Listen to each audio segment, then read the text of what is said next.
யாமினி. அவங்க கேட்கறது என்னங்க தப்பு? எனக்கு ஒரு வாய்ப்பு. ஏன்னா, யாருமே எனக்கு வந்து பாசம் வைக்காத நேரத்தில, அந்த பையன் வந்து என் கூட இருந்தான். எனக்கு நெறைய பாசம் வச்சான். ஸோ வந்து நான் எமோஷனலா ரொம்ப கனெக்ட் ஆயிட்டேன். ஸோ இப்போ அந்த பையன் என் கூட இல்லாதம்போது வந்து எனக்கு ரொம்ப கஷ்டமா இருக்கு. அந்த பையன் வந்து எனக்கு ஒரு சான்ஸ் குடுத்தா நல்லாருக்கும்னு சொல்லி கேட்கறாங்க.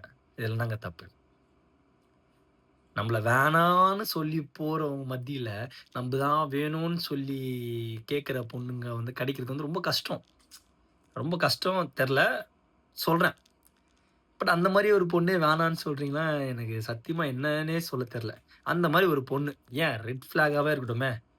ஏன் சின்ன சின்ன சண்டைகள், பெரிய பெரிய சண்டைகளாவே வரட்டுமே! பேசி தீர்த்திக்கலாங்க. சண்டை வரணுங்க. பிரேக்கப் ஆவணும். அப்பப்போ.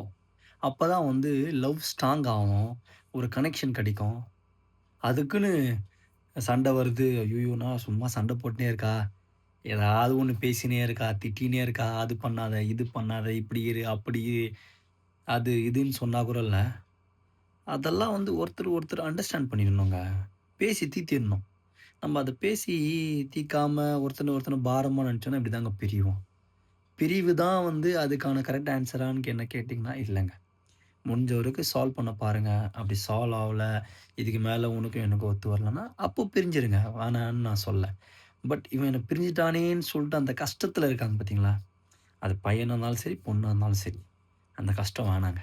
ரொம்ப கஷ்டமான ஒரு கஷ்டம்.